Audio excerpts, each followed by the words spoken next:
Welcome back to Signal Boost. This is Jess McIntosh. I'm here with Zerlina Maxwell, and we are joined right now by the Executive Director of the Wisconsin Democratic Party, Nellie Sires. Thank you so much for being with us today. How are you doing? I'm doing well. Good morning. Thank you for having me today.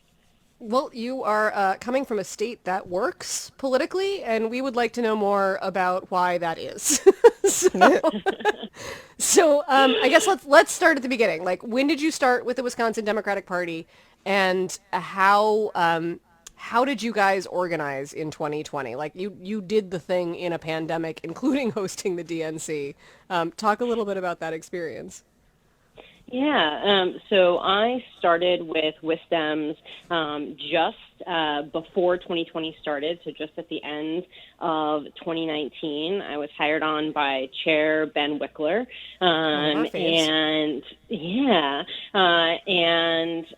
I inherited a organizing behemoth that had really been started by the previous chair, Martha Lanning, and so they had been already doing a significant amount of organizing, and we were well known for our organizing efforts at that point in the state, because Martha realized after 2016, when there were not as many bodies on the ground as we would like to see in a presidential election, that we had to go all out, and we needed a full multi-year statewide organizing effort. So I came in and I inherited a strong and passionate organizing tradition, and also, a traditional state party with all of the issues that comes along with. And Ben really tasked me with professionalizing the operation. And my big objective was to ensure that we had a presidential scale team on the ground and ready to go while we were still in primary season. Because I knew that if we were going to wait until a late primary and late convention, that we were not going to be able to have the infrastructure necessary to kick out a fascist white supremacist from the White House, right? We had to have the ground game that was not just organizing, but it was also election protection. It was also an ability to ramp up and hire hundreds of staff quickly. And so I really set myself to the task of taking us from a team of just under 30 folks to a team of over 500 in about 10 months. Oh, wow. My God. That's amazing. I was like, I didn't know the numbers. And I mean, one of the things that when you were talking, I'm just like, I was an organizer. It was my first job in politics. And I feel like it's just so unappreciated in the sense that it's seen as sort of like, the thing that somebody's taking care of over there. We may not be really interacting with that person or communicating with them, but they'll be somebody's knocking on doors. Can you speak to the sort of idea that in terms of, the effectiveness of organizing, why it has to start earlier? To your point about it being done, you started during the Democratic primary when you're just sort of just scaling up the operation so that, it can go to town once the general starts and, really knock on the doors all over the entire state in every single community. Because I just feel like that message is often lost. And Democrats need to remember for every single election cycle coming up, that what was successful is what you just described, which is you started right away, early. You didn't wait. Do you think that people elsewhere in other state parties are learning from your example? I think that other state parties are absolutely pushing to go earlier and earlier in their efforts, and state parties nationally are actively working to professionalize their organization. I will say that Ben and I look at parties like the DFL in Minnesota, like the folks in Colorado, like the folks in California that have really strong party apparatus, and we use some of their work as a model for what we did. And speaking to your point about I used to work at the DFL. You're welcome. Yes. They do amazing, amazing work, and they're absolutely the model for the type of big and strong state party that really fights for local issues, local candidates year-round. And we wanted to make sure that we had that. And to your point about organizing and the importance of it, near and dear to my heart, I came up in field. I started out as a field organizer, and that is what I spent a big bulk of my career doing, was going from being an organizer to what I refer to as an organizer of organizers, right? Yep. And having that ground game and the opportunity to build early is the opportunity for volunteers to actually connect to like the campaign and the apparatus itself, but also to get in the habit of being able to actually run and do direct voter contact on their own. Like, there are elements of the work that, quite frankly, it becomes a numbers game of how many people and how many voters you actually have the opportunity to knock on their door, have that persuasion conversation. And the earlier you start, the more professionalized kind of that volunteer infrastructure becomes. And then you're able to actually have your staff spend more time organizing groups of people as opposed to having to spend their time actually running those direct voter contact events, because the volunteers themselves are so well trained, they're experts, and they take that and they just absolutely run with it. So it's so important to start habituating those things as early as possible. I feel like we talk about this all the time in the progressive movement, this like we need permanent infrastructure. Like Republicans have permanent infrastructure. Oh, yes. They use churches, they use lots of community organizations that are like ostensibly community organizations, but really they're political arms. And they sort of fund their RNC apparatus year round. Do you have a sense of like why we're the party with the people? Why are we catching up on that? why didn't we get that? I think that we are absolutely the party with the people, and we're also, right, the big tent party, and we are the folks that really want to get into a deep dive discussion about the nuances of different elements and different things. And so unfortunately, I sometimes think that we get so caught up in the nuance that we lose the forest for the trees.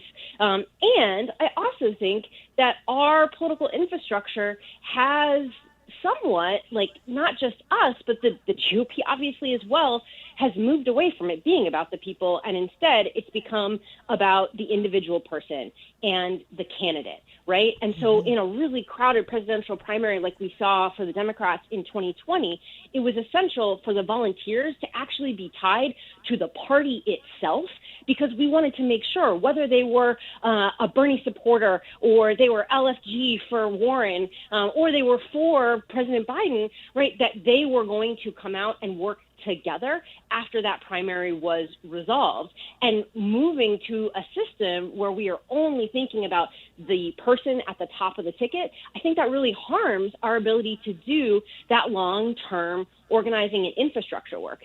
And I say this with just the utmost respect, right? Because I came out of the Obama era. That was some of my earliest campaign director level and management experience. And that was very much so built around the presidency itself.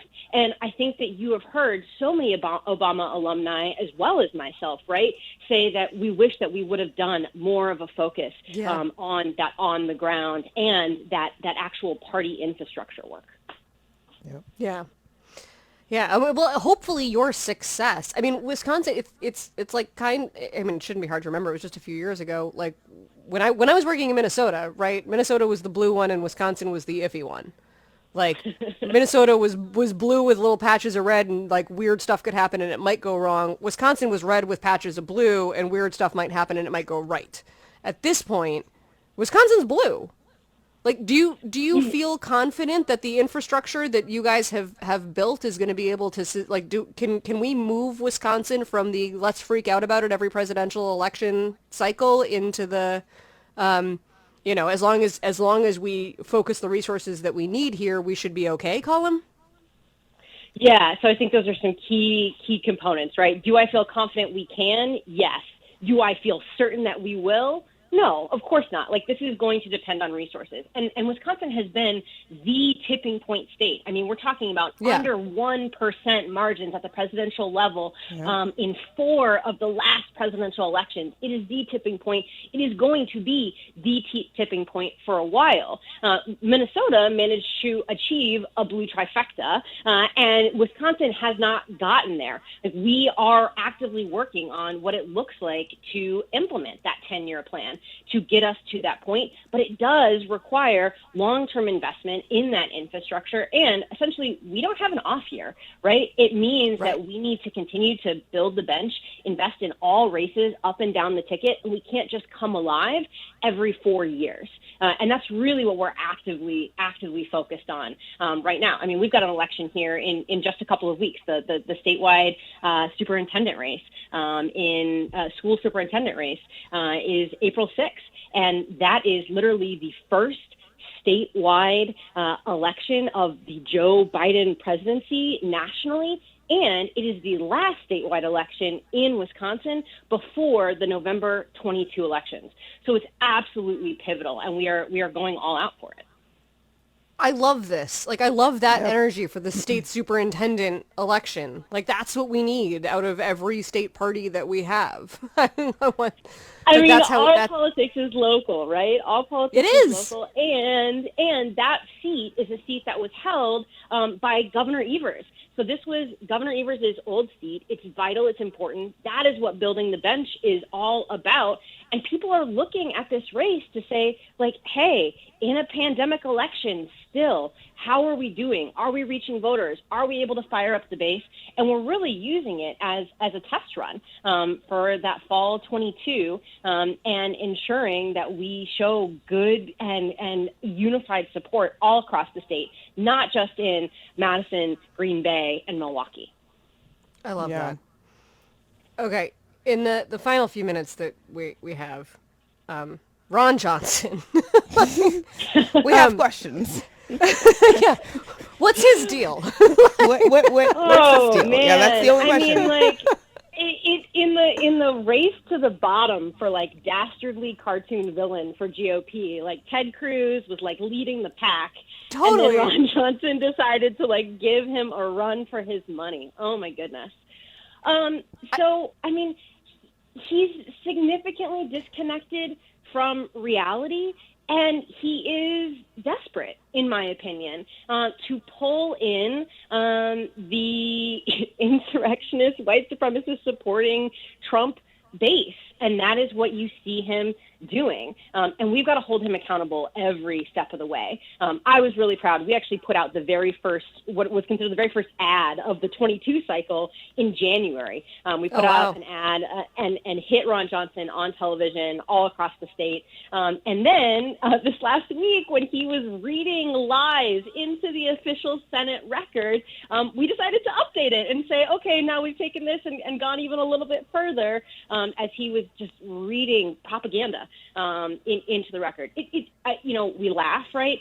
But truly, it's disgraceful. It's disgraceful, and the people of Wisconsin deserve so much better, which is why, again, we don't take an off year. We don't sleep. We're going to continue to hold him accountable every single step of the way. We're going to use all of 21 to do it. We're going to use all of 22 to do it. And we are going to keep hitting him hard. And I will say, please, if you have listeners that want to join us, do join us at WisDems.org. Yeah, absolutely. So important. Okay. I mean, I don't understand Ron Johnson either. No, I felt that question, Jess. No one was even looking at him. It was like Ted Cruz, Josh Hawley, Ted Cruz, Josh Hawley, and then Ron Johnson was like, "Hold my beer. The insurrection wasn't armed," and we're like, "What?"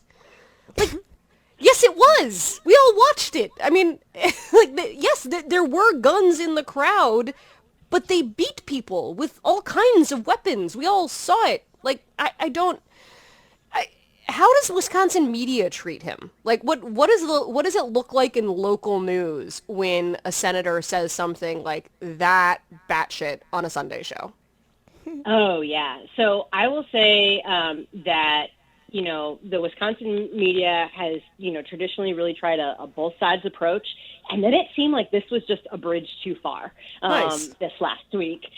So the Milwaukee Journal-Sentinel came out with an editorial. I think they literally said that he whitewashed the U.S. Capitol riot and, called for him to actively resign.